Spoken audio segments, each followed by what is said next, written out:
旧忆就像一扇窗，推开了就再难合上。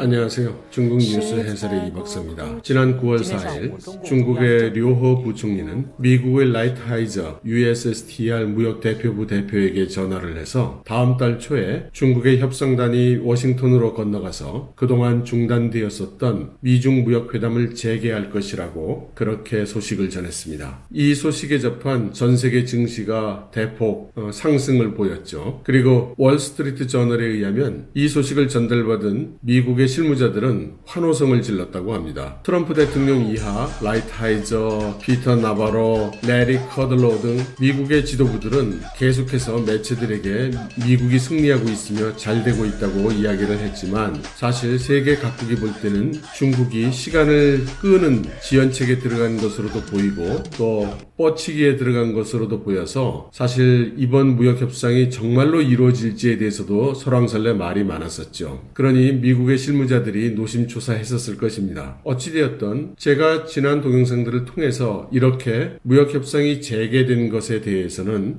여러 가지 이야기들이 있다는 것도 말씀을 드렸고 또 실제로 중국은 사실상은 강경기조일 가능성이 크기 때문에 이번 무역협상에서 크게 기대할 수 없다는 그런 관측도 말씀을 드렸었습니다. 이것은 아마 미국 측도 마찬가지였던 모양으로 그 다음 날인 9월 6일에 경제자문인 레리 커들로우가 이번 미중 무역협상은 낙관할 수 없다는 견해를 피력을 했습니다. 그러면서 레리 커들로우는 이렇게 되면 미중 무역협상, 미중 무역 갈등이 장기화되는 것이 아니냐 하는 기자들의 질문에 과거 구소련 체계를 붕괴시키는 냉전에서 미국은 수십 년이라는 시간을 투입을 했었는데 이번 중국과의 무역협상에 있어서 이제 18개월이 됐을 뿐인데 너무 지나친 기대는 하지 않는 게 좋다는 취지의 이야기를 했습니다. 그러면서 미중 무역 갈등은 앞으로도 수년이 걸릴 수도 또는 수십 년이 걸릴 수도 있다. 이제 이렇게 이야기를 했죠. 이제 미중이 기나긴 갈등의 국면에서 벗어나서 이제는 협상이 잘 되려나라고 생각했던 많은 사람들에게 있어서는 이런 레리 커들로우의 발언은 매우 실망스러웠을 것입니다. 그러자 이 발언이 있고 나서 마치 서로 약속이나 한 듯이 또 다음 날인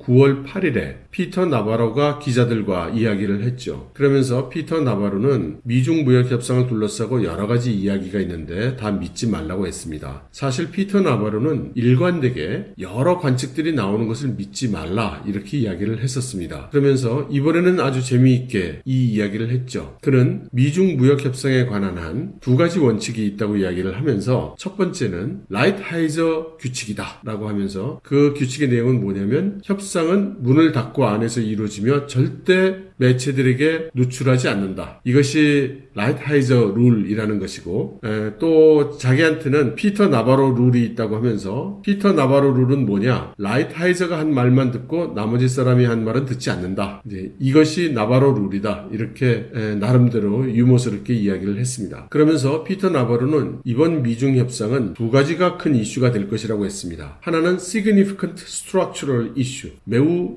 심각한 또는 중요한 구조적 이슈가 그 하나가 될 것이라고 했고 다른 하나는 마켓 액세스, 시장 접근이 될 거라고 했습니다. 여기에 대해서 미국의 매체들이 나름대로 이런저런 추측을 하고 해석을 했는데요. 그것들을 보면 스트럭처럴 이슈에 대해서는 아마도 중국의 국영기업에 대한 보조금 제도를 말하는 것 같다 이렇게 이야기를 했고요. 또 마켓 액세스에 대해서는 중국이 예를 들어 캐나다로부터 카놀라유를 수입을 하는 멍원조 사태 때문에 그 수입을 계속 이런저런 이유로 지연시키고 있다. 이렇게 정치적인 이슈에 따라서 실질적인 기업 간 거래에 개입을 하는 것 이런 것들을 못하게 하려는 것 아니겠느냐 이런 추측들을 내놓았습니다. 여태까지 미국의 협상팀이 해온 그 협상의 스타일을 보면 매우 엄중하고 매우 스케일이 크고 제가 볼 때는 미국의 협상팀은 상정 가능한 거의 모든 상황을 설정하고 나서 거기에 대한 컨틴전시 플랜을 다 만든 것처럼 보입니다. 그리고 나서는 언제 어느 방아쇠를 당길 것인가 이것만을 이제 트럼프 대통령이 결정하도록 하는 이제 그렇게 보입니다. 그런데 물론 보조금 제도 같은 것은 큰 이슈지만 지금 진행되고 있는 미중 무역 협상의 그 심각한 정도라든가 진지함에 비춰볼 때 조금은 긴장감이 적은 단어처럼 느껴졌었거든요. 그런데 여기에 대해서 실마리를 주는 발언이 바로 그 다음날 문우신 장관으로부터 나왔습니다. 문우신 장관이 이번 무역 협상에서는 환율이 큰 이슈가 될 것이라고 하면서 이 환율을 논의하기 위해서 중국의 중앙은행장인 인민은행장이 이번 협상에 참여해 주기를 희망한다라고 했습니다. 말이 좋아서 희망한다지 사실 내용상으로는 인민은행장 너 일로 와 뭐 이런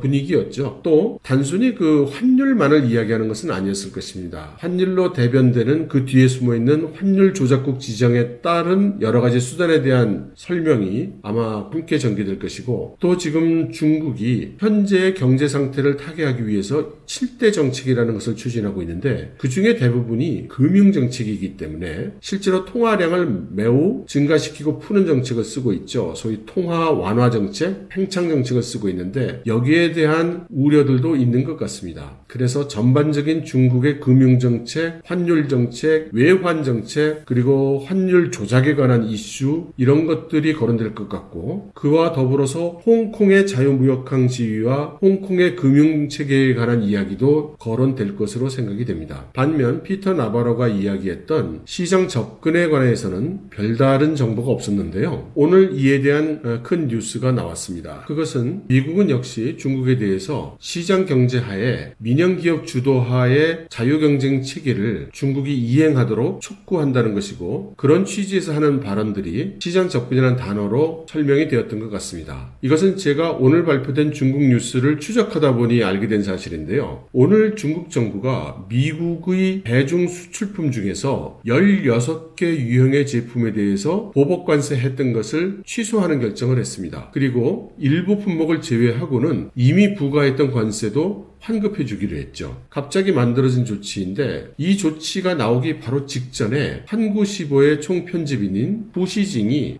예고하는 트위트는 했었습니다. 후시징의 트위트를 보고 뭔가 중국 정부가 액션을 취할 거라는 그런 예상을 다들 할 수 있었는데 그것이 16개 품목에 대한 관세 철회로 나타났던 것이죠. 그런데 뜬금없는 관세 철회였기 때문에 이것이 무엇을 의미하는가가 또 의문이 되었습니다. 여기에 대해서 홍콩의 사우스 차이나 모닝포스트가 좀 더 깊은 보도를 했죠. 이 신문은 신원을 밝히지 않은 소스로부터 중국이 미국에 대해서 상품의 구매량을 대폭 증가할 의도가 있음을 알렸다고 하고 이에 대한 대가로 화웨이에 대한 미국의 공급 금지 조치를 풀어달라고 했다고 전했습니다. 그리고 중국은 그뿐만 아니라 미국의 요구대로 보다 시장 접근을 용이하게 할 수 있도록 접근액과 양을 확대하고 지적재산권 보호도 미국의 요구대로 강화를 하고 그리고 자국의 공급 과잉 상태인 산업 예를 들면 강철 뭐 이런 것들이죠. 이런 것들을 지금 덤핑으로 전 세계에 수출을 하고 있으니까 이것에 대해서도 생산 용량을 줄이도록 하겠다. 이렇게 대폭 미국의 요구를 수용하는 조치를 취할 것이라고 이야기를 했습니다. 그러면서 중국과 미국의 실무진들이 이미 협상안을 계속 이야기를 해왔고 이 협상안이라는 것은 지난번 4월 말 5월 초 파국이 됐던 그때 당시에 초안으로부터 출발해서 협상을 해왔다고 이렇게 이야기를 했습니다. 그러니까 사실상은 중국이 미국의 요구를 받아들여서 협상을 지속해온 것이죠. 그런데 문제는 중국이 받아들이기가 정말 어려운 것들이 있다는 것입니다. 그것은 기업에 대한 보조금의 철폐, 산업정책의 변경, 그리고 국영기업의 개혁. 이 국영기업의 개혁이라는 것은 국영기업들을 민영화하라는 요구로 해석이 됩니다. 이런 것들에 대해서는 정말 어렵다. 이건 정말 우리는 하기 어렵다. 이제 이런 상태라는 것이죠. 그래서 지금의 상태를 좀 풀이해보면 지난번 4월 말 5월 초 버전의 초안에서 시작해서 내달 초에 있을 료허 부총리와 라이트하이저 대표 간의 협상 타결을 위해서 실무진들이 지속적으로 안을 만들고 있는데 다른 것들은 다 수용을 하겠는데 우리 기업들에 대한 보조금 지급을 못하게 한다든가 국영기업을 민영화하라든가 이런 건 정말 못하겠다. 그러니 이제 이 정도로 끝냅시다. 이제 말하자면 말하자면 이제 이런 그 메시지로 보입니다. 그래서 성의를 표현하기 위해서 이제 우리가 관세도 이제 철폐를 하고 미국이 요구하는 기타 조건은 다 들어줄게 뭐 이제 이렇게 나온다는 것이죠. 여기에 대해서 그 중화권 매체들이 좀 더 구체적인 이야기를 하고 있는데 그것은 오늘 발표된 내용에 대한 새로운 취재는 아니고요. 지난번 있었던 미중 무역 협상의 뒤에서 나온 이야기를 지금 다시 재해석해서 내놓은 것입니다. 그것은 중국 정부의 그 대변인 노릇을 하고 있는 어떤 전도사 노릇을 하고 있는 사실은 중국 정부라기보다는 시진핑 그룹의 전도사 노릇을 하고 있는 인민대학의 찐찬롱 교수라는 사람이 있죠. 이 사람이 그 지난번 미중 무역 협상이 타결되지 않았던 시점을 이야기하면서 이렇게 얘기를 한 겁니다. 그때 당시에 중국은 미국의 요구를 80%는 다 받아들였다. 미국 물건 더 사달라고 해서 더 사준다고 했고 지적재산권 보호 더 하라고 해서 더 한다고 했고 미국 기업이 더 잘 들어올 수 있게 해달라고 해서 더 잘 들어올 수 있게 했고 미국이 하자는 거 다 받아들였다. 그런데 미국은 과도한 요구를 했다는 겁니다. 미국은 먼저 현재 국유기업, 국영기업 체계로 되어 있는 경제체계를 포기하라 이렇게 요구했다고 하고 그래서 현재 전체 경제 규모에서 국영기업이 차지하는 비중이 38% 정도인데 이것을 20% 이하로 낮춰라 이렇게 요구를 했다는 것입니다. 그리고 기업에 대한 보조금도 철폐하라. 그리고 중국 제조 2025 포기하라. 게다가 미국이 중국의 각 지방정부의 장부를 다 검사해 볼 수 있게 해달라. 이렇게까지 요구를 했다는 것입니다. 그래서 이것은 이런 너무 지나치다. 도저히 받아들일 수가 없다. 그러니 미국은 중국과 협상을 추구한다면 0%에서 80% 내에서 어느 포인트에서 잡아야지 100% 다 내놓으라. 이렇게 해서는 안 된다. 이제 이렇게 얘기를 했다는 것이죠. 말하자면 여기서 이제 그 관건이 되고 있는 사항들. 국영기업 체계를 포기하라. 그리고 보조금 제도를 철폐하라. 그리고 지방정부에 대한 장부를 조사할 수 있게 해달라. 이런 것들이 현재 남아있는 이슈들이라는 것을 간접적으로 시사한 것입니다. 진산롱 교수는 미국이 만일 이러한 20%에 해당되는 것에 대해서만 더 이상 요구하지 않는다면 어쩌면 11월에 있을 에이펙에서 시진핑 주석과 트럼프 대통령이 만나서 미중 무역 협상에 드디어 타결을 볼 수 있을지도 모른다. 이렇게 이야기를 했다고 합니다. 저는 얼핏 이 진찬릉 교수의 표현을 듣고 있으면 미국이 너무나 무리한 요구를 하는 것처럼 보이지만 하지만 곰곰이 뜯어보면 제가 그동안 여러분들께 소개를 해드렸던 미중 무역 협상에 있어서 미국이 계속 요구해왔던 것과 다르지 않습니다. 단지 표현이 아다르고 어다른데 한쪽은 아로 이야기하고 있고 다른 한쪽은 어로 이야기하고 있는 그 정도 차이라고 생각이 되어집니다. 요는 미국은 횡을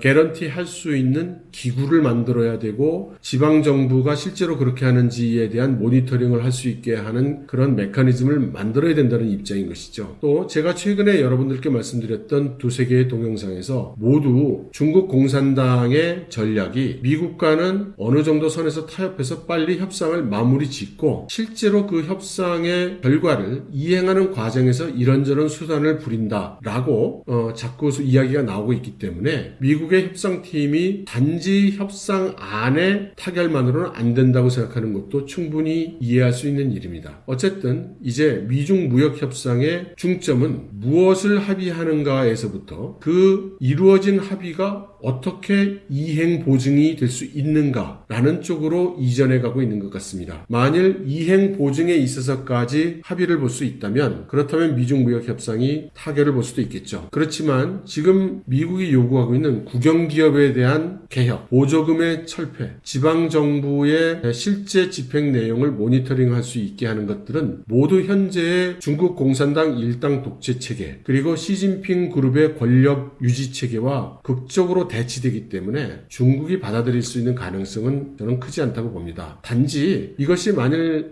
받아들여진다면 지금 시진핑 그룹을 중심으로 해서 중국 공산당은 단결해야 된다는 말하자면 시진핑 그룹의 권력 강화에 성공을 한 상태이기 때문에 여유가 좀 생겨서 먼저 합의를 이루고 그 다음 일은 그 다음에 하나씩 푼다라는 정도로 중국 공산당 쪽에서 나올 수 있다면 그렇다면 어쩌면 만에 하나라도 협상에 타결될 가능성도 없는 것은 아니라고 하겠습니다. 여러분 감사합니다.